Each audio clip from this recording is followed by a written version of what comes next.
Is it me? Happy Friday, everybody, and welcome to There's No Crying at Crochet, the podcast where we try to solve all your everyday frustrations in crochet and more. Um, I am Debbie of Madam Stitch, and this is my cohort in crime. I am Biz of Busy Crochet. Thanks for joining us today, guys. And we are so happy you're here with us. Now, this episode is pre-recorded. We're going to get into some business first, but we still would like for you to interact with us as we show this episode on YouTube and in our Facebook group. So before we get started, speaking of YouTube, subscribe and like our YouTube channels, Busy Crochet and Madam Stitch Crochet, because we are always giving you new content. So we want you to know when a new episode's coming out or a new tutorial has shown up on our YouTube channel, or you can just hang out with us for fun on YouTube. We love it. All right. So today's episode is a really special one. We love hanging out with all of our crochet friends, our crochet designer friends, and we have a special guest today, and I'm going to bring her on stage and introduce her to you. Hey, Miss Katie. This is Kati Brown of Hooked by Kati. Howdy. And this particular episode, in case you hadn't figured it out, is we're going to talk about amigurumi with Kati Brown. This is our 81st episode. All right. So, Miss Katie, how are you doing today?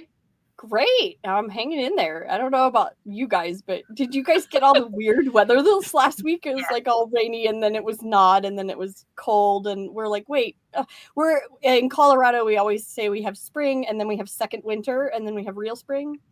So like we're right in the middle of first summer and then third spring. Yeah. Yes, I think we might be on our third or fourth spring now. And this week alone, it's going to be in the 70s one day, then the 50s the next day, and then the don't get me started. Sounds nice. No, really? We don't have quite the fluctuations. We had a really long, cold winter through February, but now we're solidly in the 70s, and we're nice and humid, and the bugs are coming back. So that's Florida. See, I can do without the bugs, so yeah, I'm okay with the third and fourth spring and a couple of extra winters. Yeah, anyway, we could talk about weather all day long, but we shouldn't, because Katie's really cool, and we like for you to get to know her. So, Katie, I'm going to put you on the spot right off the bat and ask you to tell us a little bit about you personally, anything you want to share, because you got some really cool things that go on in your life that don't have anything to do with crochet. So tell us a little bit about you. Well, hi. I am I'm Katie. I live in Colorado, if that hasn't come out yet. I just turned 40 this year. So I'm really looking forward to this year being like a big deal and being fun. So yeah, we went and celebrated and had a bunch of fun doing that. When I'm not crocheting, I'm probably playing video games. So World of Warcraft nerds, you can go find my battle tag. I'll hang out with you guys. And yeah, so I'm probably playing video games, or I'm dog training. So I have 2 American hairless terriers, who do a bunch of different sports, but particularly dog agility. And so that keeps me incredibly busy. As Debbie knows, every single week we get together for our mastermind, and I've got a puppy on my lap all the time. Yeah. Because he's here sound asleep right now, because that's a huge undertaking in and of itself. And to get him ready to be a actual competition dog is a full-time job. So we had a small conversation too before we started about, because I have questions about the hairless puppy. I thought that maybe it was going to be one of those little scraggly looking ones that it's just naked, and all of us, they've just got hair hanging off their ears. This is a really cute hairless puppy. No, I don't think your dogs could win ugliest dog of the year. They really are cute. I hope not. No, they wouldn't. No, they're a really neat breed. They're a hairless rat terrier. So if anybody's got terriers, all the fun and the chaos of having a terrier and none of the hair. Very fun. But yeah, they love yarn a little bit more than I wish they did. So they're very helpful in that regard. Yeah, there again, we were having a meeting and the puppy was pulling a dragon off a chair repeatedly in the behind me. And everybody kept going, puppy's got the dragon again. I was like, oh no. Over there. I have to jump up and go get it. Yep. So they're helpful. So yeah, everybody seems to have their little animal helpers, and I love seeing everybody's animal helpers. And so it's kind of fun to see people's cats tangled in balls of yarn and stuff. I love it.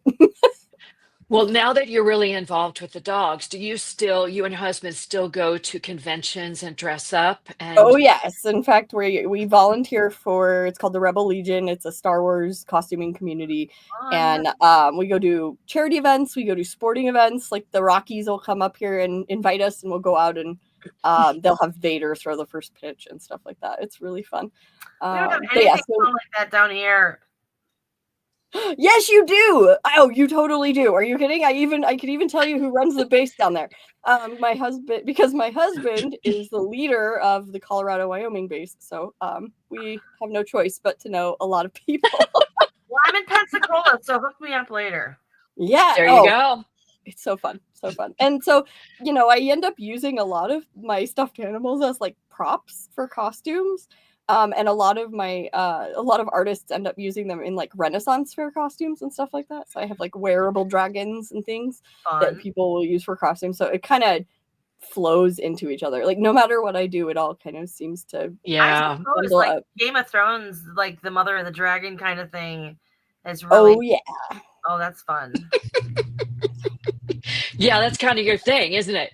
Yeah. Sorry, I hope you guys can't hear that. My garage door's opening. Oh no, that's fine. That's exciting. I mean, who knows what's going to happen around here? There's another weird fact about Katie. Her studio is on top of her garage, and so whenever my family comes home, my son must have not liked what's on the lunch menu today and came home for lunch. Okay, that's awesome. Yes, so you have two sons. We're not telling tales out of school, and they are growing like weeds. I know they're big now. They're 17 and 14. So gosh, look what ages.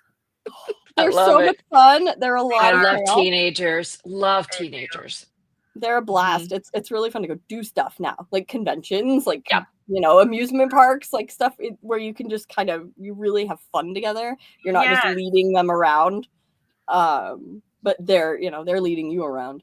Yes, you don't have to push them. You don't have to put them on a leash. You don't have to constantly know where they are.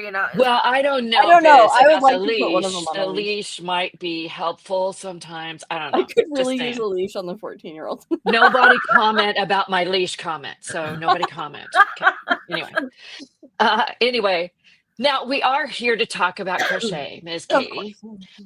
So I'm going to ask you a couple of questions just to kind of get us started, because we're going to talk about your fabulous amigurumi in a second. But I want to start by asking you what a lot of people probably ask you.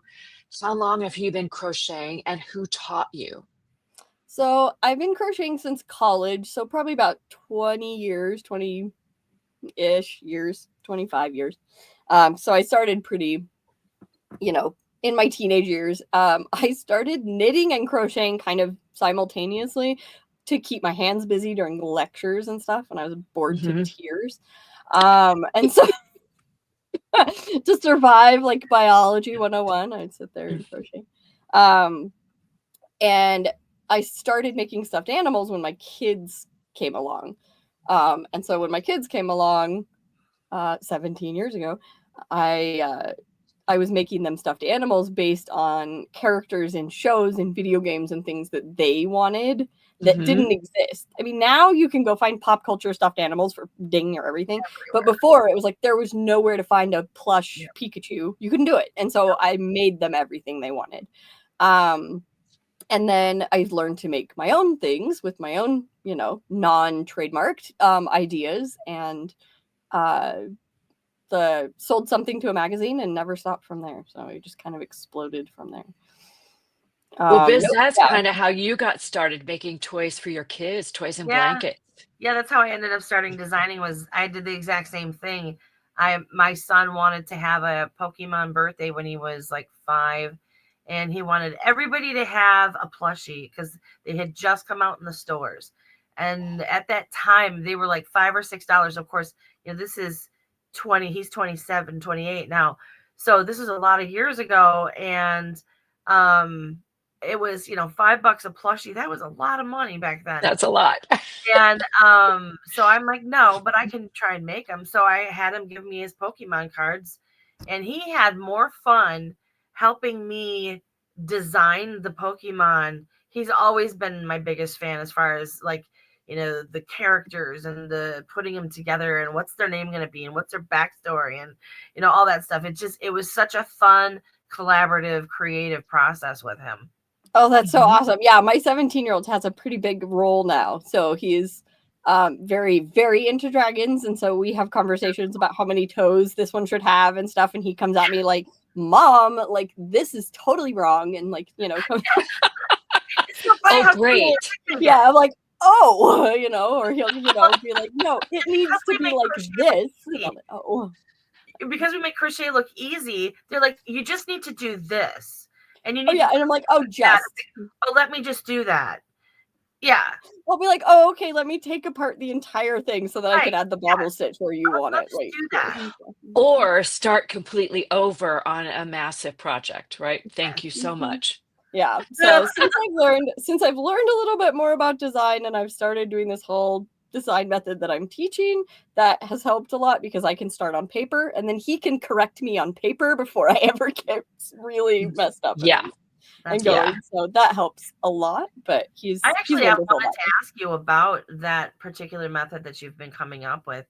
Mm-hmm. And what, I know I've been watching you kind of launch that, but before that, were you kind of see a concept and make it happen and then put it on paper? Or have you always been a person who started with a picture first and then moved forward? I've always had a picture. I like having a picture. I used to do a lot of stuff with 3D. Like my mom is really into concrete dogs.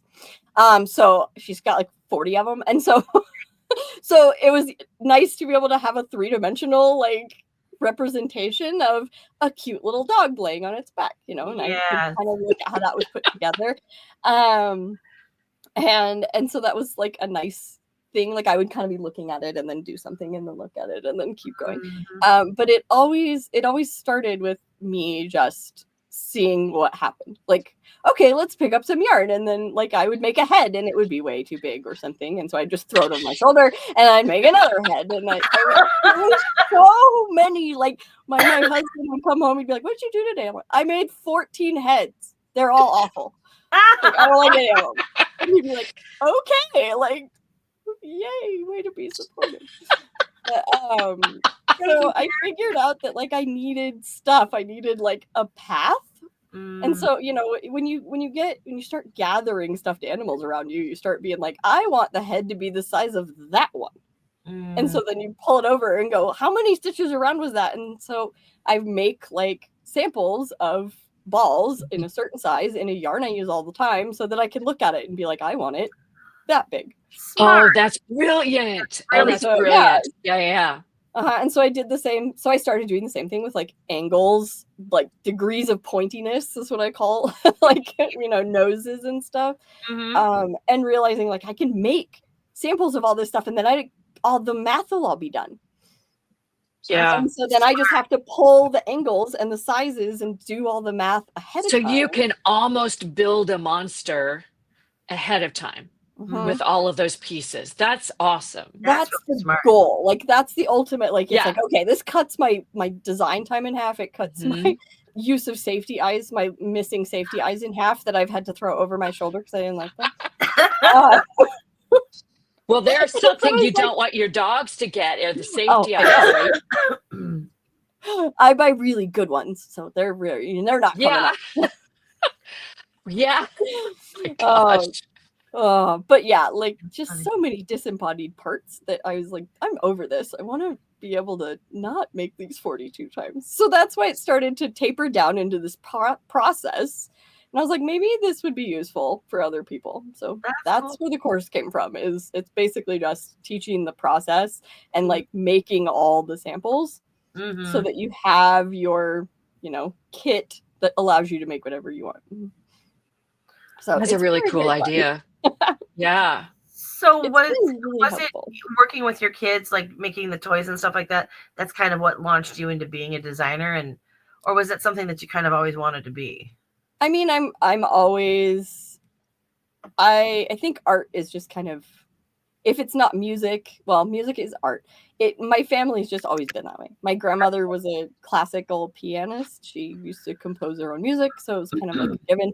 My grandmother on the other side is an artist that works with like pastels and cool paints, and so it was always just kind of there. Yeah, it was kind of a given. And it was never something I was going to do professionally. It just like happened. It was just what I did. And the fact that, a magazine was like, hey, we want this. And I was like, oh, I could get paid for this? Sweet. Like, I know. Well, do I remember correctly? You had another profession before you designed? So for money? Yeah, I had one that sort of led into design a little bit more. And then I was a banker. So way out of left field. That's probably where the math thing comes from.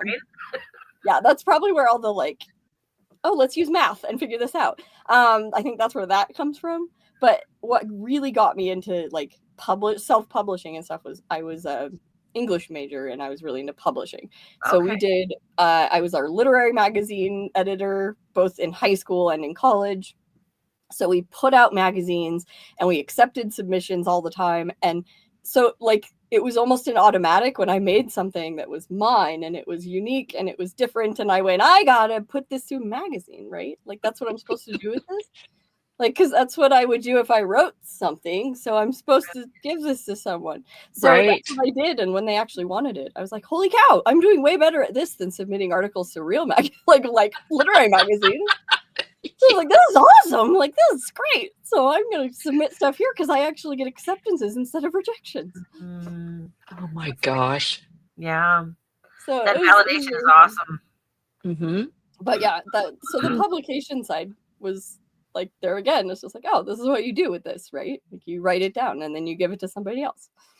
Yeah, I remember that period of designing that we all sort of went through, whether we consumed it or we submitted, everything was all centered around magazines. Oh, so you designed for magazines. You figured out what style they were after, and you would submit that particular design to a magazine and hope that you got published. And that was the goal of pretty much every designer and now the landscape has changed once again, and magazines are not so much a thing. We consume by individual patterns and by favorite designers. So, adapting to that changing landscape can be somewhat of a challenge, but I think you've done it pretty well. I know you went through a recent reboot of your patterns. You call them 2.0. And I think this is something we all do as designers. We start to understand what helps our customers the most. So we have to go back and sort of refresh what we've done in the past, even though it seems like we're redoing something and we really don't need to. But talk to us about how your patterns went into this 2.0 phase. What's different about your patterns now? Well, so that you remember designing to like the style guides for various magazines, and where it was like, here's this style guide, and this magazine wants it this way, and this one's going to be in 2 columns, so everything needs to be like this way. And I mean, it was a whole event, just adapting your writing style to fit what needed.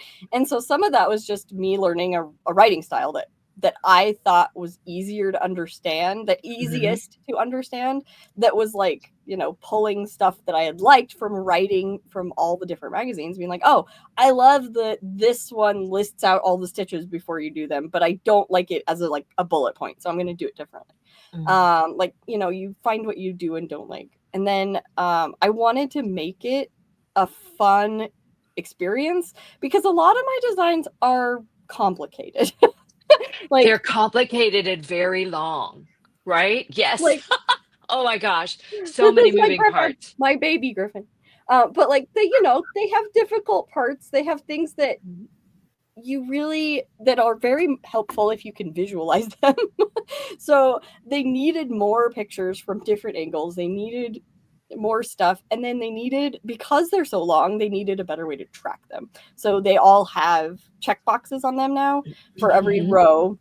And then I did them in different colors. So if you make like 4 legs, you'll have check boxes in 4 colors. So you do all the black ones, then all the red ones, then all the green ones, and then you know where you're at, because there's no way you're going to be able to make one of these and not put it down for a couple of days and have to come back and then try to figure out where you were on this like thigh. And you're like, oh man, like, it's not going to work. So the check boxes were my attempt at making it easier to keep track of where you were in the middle of a really long pattern. So I did a bunch of neat stuff like that was really fun. I put a difficulty sort of on my stuff, but I phrase it as you're going to be practicing or you're going to be learning intermediate level stuff. And if my goal, even with somebody like this, like if you can make, chains, single crochets, double crochets, work in the round, you're good. I've got you. Because that was my goal, is to take somebody that's like never made anything but a ball and then be like, I did this. Like, this is so cool. Like, look what I can do. And you can do it. It's all the same thing. I mean, I laugh because Debbie and everybody, they have these amazing stitch patterns. And like, Biz, look at the blanket behind you. I'm like, oh my gosh, look at those cool stitch. I do nothing but single crochets all day long. Yeah, yes, but Katie, produce the coolest things. Right. So one of the things that I wanted to talk a little bit about is you've developed some shaping techniques. And I know this partly because I've tech edited a couple of your students' patterns, and I know the short rows and stuff and how you shape. So talk a little bit about how you come up with, how you create some of those intricate shapes without being crazy, stupid, complicated. Well, there again, it's math. Yay. It's math. Nobody wants to think about our creative hobby as math, but it's math. It just is.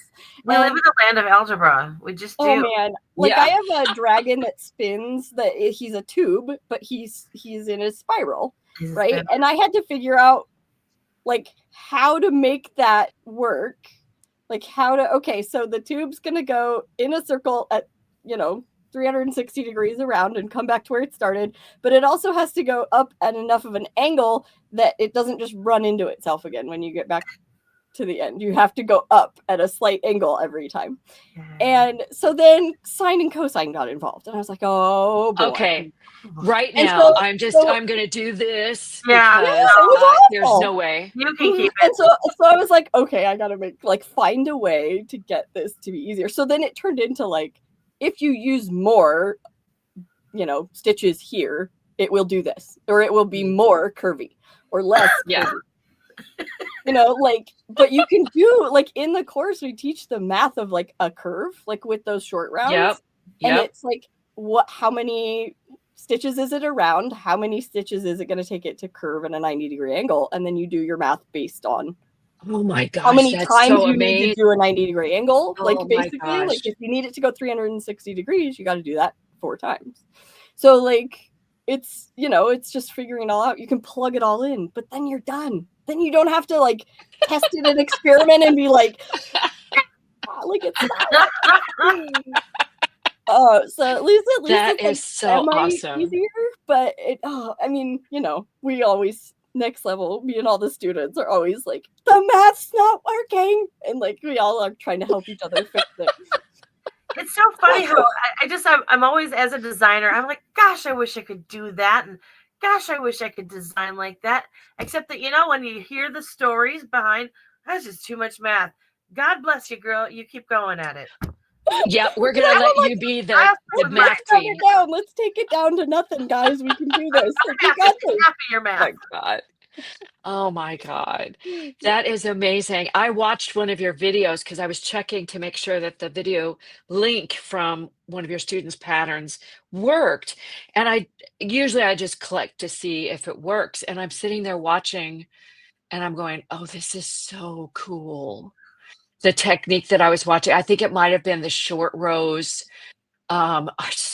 It was so cool. Your Oh, videos are just amazing. thank you. Um, I'm trying to make them helpful for people. I'm like, I know oh, this is hard to understand. well, I now understand the concept, so your video really Good. helped me, and I'm not making an Thanks. amigurumi. That's great. That's awesome. Um, Now, one of the things that I've been so fascinated about, my jam in crochet is that crochet for me and my designs, I hope, are mindful crochet because that's what it means to me. So I work in simpler shapes, Oh. Yeah, except less that whenever math, I have one of less your pieces to right? work on, the stitches are Less math, throwing all of me that for a stuff, loop. right? So but I think what I love is when you talk about expressing artistry through your designs. I mean, we all do, but that's not necessarily our mission statement.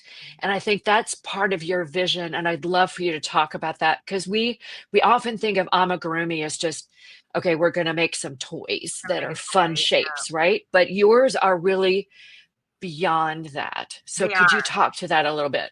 I mean, this is an art. Everything, like I was talking, like art is a part of my life. It's a part of who I am. It's a part of my family, and so like this was just another form of art. I started out just calling them like soft sculptures, because a lot of them you don't.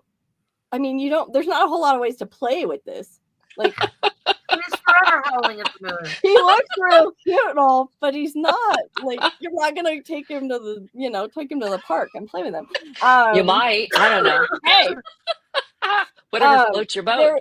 they end up being photo props for a lot of Mhm. people. I actually have a person that made the wolf, and her husband is a over the road trucker and travels like all over, and Oh, so she's that's got awesome. pictures of Oh, fun. Wolf all over the place, and he is like a world traveler at this Oh, point. cool. But it's like, you use them for art, you use them for an artistic expression. Mhm. They're really big for like, state fairs and stuff when people are putting their art out there for people to see it and hope for like a Right. ribbon, Yeah. Right. and it's a lot of people that do Ami, their goal is to make people go, whoa, Yeah. like you did that, Mhm. like you made that Mhm. out of yarn. Yeah. Yeah. And so that's kind of my goal, is to make something that somebody can get that reaction from the people that they can show it to and be Yeah. like, you Well, made that, and that can yes, then I get that. And that's how you design, but you also empower your students Mm. to that yes. claim that artistry. Oh, I want people to realize they can do it. Like Mhm. that you are the artist. I always get people that say like, and I'm sure you guys get this too, that's like, oh, I made this, but I don't take any of the credit for it. And I'm like, your hands made that. Like Your hands made that. you're the artist here. The Like words this didn't is just fly up off the thing and become yarn. Right. Mhm. Yeah, it doesn't just it takes skill. It takes real artistry to put stuff together.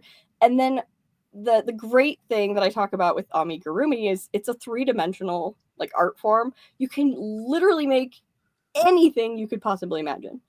So like empowering people to give them the tools they need to be like, I have this image in my head of what this dragon needs to look like. Mm-hmm. And I can't find a pattern for it, Yeah. but I know how to make it happen. And so I can turn that art that's in my head and put it down. And they say like art is emotion expressed physically, right? Mm. So people want that ability. People want to be able to make something that's Mhm. just them expressing themselves. And so I'm like, here, try this. And like, oh, this is Wow. fun. Like I can do that. Like this is really great, and I can express myself this way. And it's like, yeah, you can. It's not. There's an awesome feeling that comes with enabling other people to, Mhm. embrace not only, because I get a lot of people who are like, I can't do that because I do a lot of different stitches in my blankets, and they're all like stitch sampler kind of. And so I've had a lot of people say to me, I can't do that. And I always promise them, listen, because I usually do them in cows. Listen, if you just stick with me, I will have videos for you. We'll do this together. And they will come back and be like, I learned so much through this, Yeah. cow, and I want you to feel like you can do anything. Like, if I can conquer this, I can do that. It can be so confidence building. I mean, it is so confidence building to make something out of thin air. I mean, look at the skeins of yarn that we have. Like, they don't look like anything. They definitely don't look they like don't. a blanket. Like, they don't, they half the time you can't even get them to like stripe the way they're supposed to. Like, they're totally their own thing. Yes. And then we take it and go make it into something completely different. And that's it's a really neat, I mean, it's art. And I want people to open up to the fact that you're creating art. You're not, just crafting. Like, I can't stand that. Like, it drives me crazy. People are like, oh, well, I just do paper crafts or whatever. I'm like, it's not a just, it's art. Like, our worlds wouldn't be what they are without art. Everything we have is exactly art. I mean, the shape of the table in front of you, somebody came up with. Yeah. And we need to express ourselves a little better and know that there's an artist in everybody and go out and find it. Absolutely. Well, and inventors, you said, somebody came up with the idea for whatever it is in front of you. I looked, I'm like, well, my lighting system for my room to brighten it up. Like, what if somebody hadn't invented that?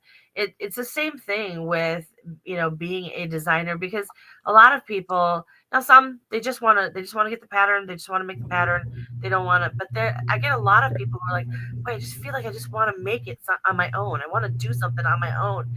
And you kind of stir people up to get very inventive on their own. And I feel like that is also one of our little superpowers as well, is just,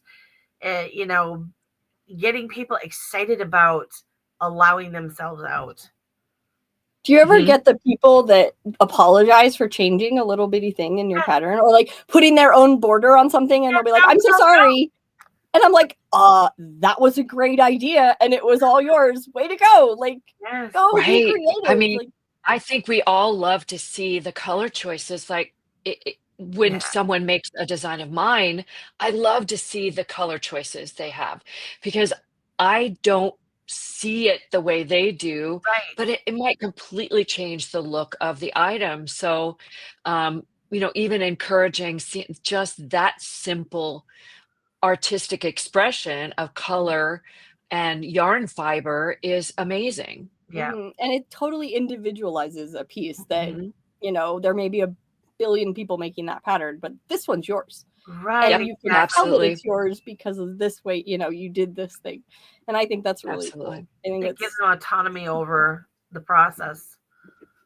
So Katie, talk a little bit about your niche in the amigurumi community. So it's a very, a 3D art, but your niche is very much tied to your Star Wars and dragons and right. So you've shown us your griffin, you've shown us your howling dog, but your specialty is dragons. I mean, your dragons. I make a lot of dragons.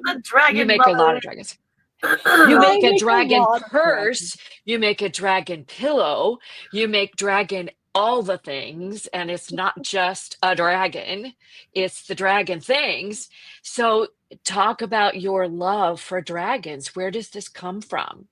Oh gosh, where does it come from? I mean, like, there were some, they still exist, but they weren't very popular when they were hip, when they were new. But the Dragon Riders of Pern novels, it was the first time that I really got like the punch in the face of like, there could be a culture where we all just ride dragons, and that's how we get around. And I was like, yes, yes, we did. Like, I always loved the freedom of dragons. Like, they can be whatever they want to be. They could be something that fits in your hand, and that's a full-grown dragon. They could be something that's like the size of a house, and you need a ladder to get on their back. if you're gonna ride them. And They they're could just be a cool. dragon that isn't a ride-on dragon. They're like they don't have wings and they just scuttle along on the ground, and we use them for like pack animals. I don't know, but the concept of like the freedom of like what these little mythical creatures could be is always really fun. You can do whatever you want with them. They can be what you need them to be in the moment. And like, I need something angry because I'm grumpy or something. Like, like this guy's gonna be angry and he's gonna have horns everywhere, and like like he's gonna have spikes all over his face and he's gonna be really grumpy. Like, you can do whatever you want with them, and I think that's really, really fun. I've always loved fantasy and sci-fi. So, Smaug the dragon, like we're going back to the Hobbit. Like Dragonheart. Oh my gosh, great old movie. But yeah, like but like any of those, I don't know if you guys watched like the new Merlin or like new Merlin reboot that was in like the early 2000s. They did a bunch with a dragon that was John Hurt that voiced him. It was super cool. Good grief. I know, best person for a dragon voice ever. So perfect.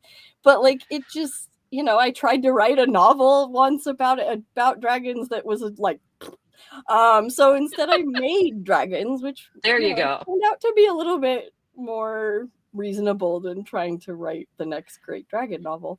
But everybody seems fascinated by them. You look at how Game of Thrones went nuts. Yeah. And they even did a spin-off of that was focused on the history, the time period that there were dragons. Because people wanted more dragons. I don't know. They're just something that doesn't exist maybe anymore. I don't know. Maybe they did, because they're throughout historical documents across cultures, across worlds, like across the entire world.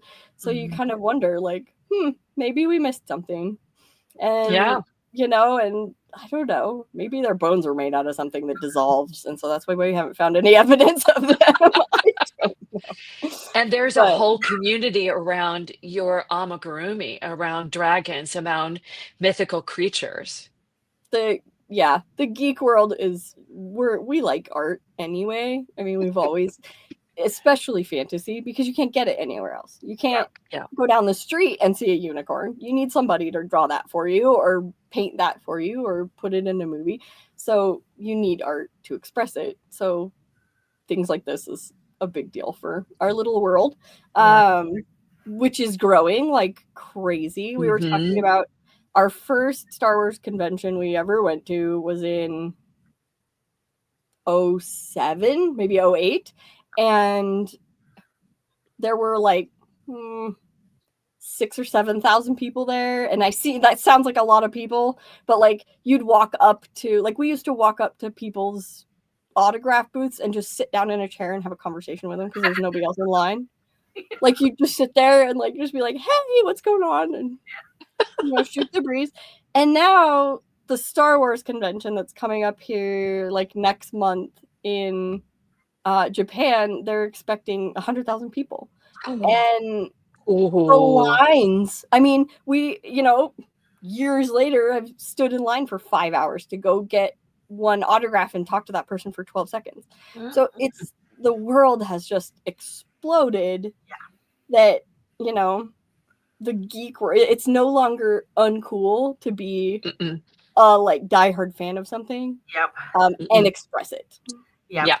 My son has actually brought that up because he's like, I was a lover of this stuff before it exploded. He said, I've always been a hardcore nerd, geek, whatever it is. Yeah. And because he kind of goes into, both anime, video game, into fantasy, all that stuff. So he loves it all.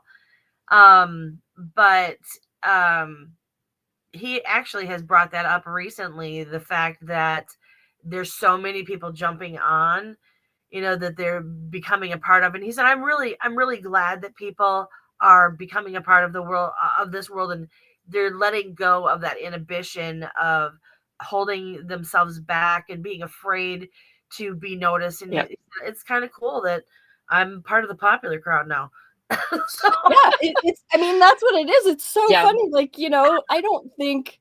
I mean, the club existed 20 years ago, but I have a feeling that the costuming community was a lot more conventions and like individual thing, birthday party kind of events. yeah. And now, I mean, we go to these huge sporting events, and there's like lines and lines of people to take pictures with you in your costume. Yes. I mean, Like, cosplay awesome. become a huge thing. but it's great because they're willing to say it. They're not just like, I love Star Wars, but they're not going, I love Star Wars. Right. Yeah. They're like actually really, into it. Yeah. And there's paws It's a sticking up in puppy. my face. It Naked lives. paws. There's little naked It paws. lives. Oh my gosh. Dude, seriously. No one ever thought they were going to come on a podcast and see dog paws. Just, there you go. Yeah, that's puppy raising for you. Oh, that's hilarious. Puppy rearing. Love it. All right, Well, you can get- Katie, is there, I mean, we could go on and on all day, which probably isn't a bad thing, but is there anything that the listeners can look forward to that of? You've got these ideas in your head, they're going to come to fruition. This is what you have to look forward to, because you have a course that you've talked about where designers of amigurumi can come in and learn techniques of how to design them and write the patterns. But do you have any big plans or little plans? It doesn't matter. Any plans for new creatures, for new courses, for new things? There's always new creatures. I mean, I'm having a lot of fun. I'm kind of back on a wagon. I got buried alive in a piece that was, eating my soul a little bit. And so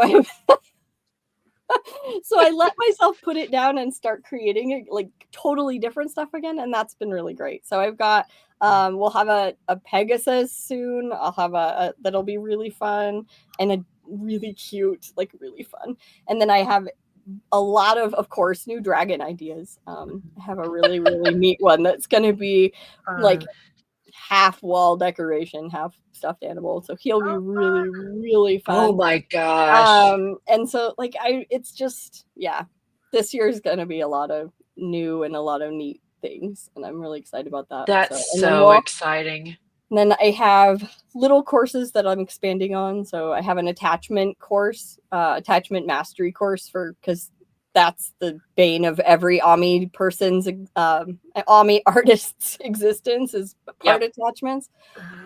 So I'm going to expand on that a little bit more and work on that. And then, of course, the doors will open for the course a few times during the year.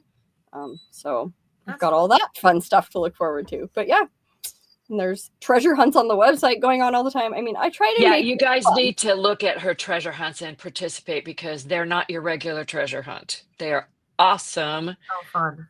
Finding things and building patterns and all of that kind of stuff. So very cool. I mean, the geek community is a lot of gamers, so there's no reason not to have games and stuff going. So we're all, we always try something fun and new and make it a contest. So it's kind of neat. That's fun. Excellent. Cool beans. I'll have to go check that out. Where can we find your courses? Are they on your website? There is a link on the website. So there's startbykatie.com, Kati, because my parents are evil. They just thought that it'd be fun to spell it weird. But I did it to my kid too. So I have a Miles with a Y.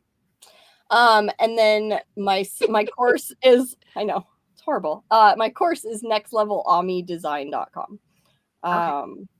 And that's where just all the information is. That's where you can go to get on the list so that you're alerted when the doors are getting ready to open or when the new webinar pops up, for that kind of stuff. So do you only accept a certain amount of students in that class at a time, or is it whoever shows up and then you close the doors? Or yeah, I try to limit how many times a year I open the doors, just because the new students are always the ones, that keep me the most busy, right?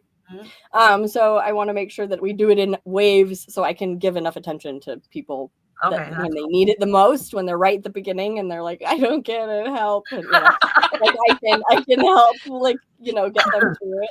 But I've had fewer and fewer, you know, actual I need help questions. And Debbie's been managing tech editing for some of my students. Oh, lately, okay. so Cool. they So much fun. Very good. Probably get some more.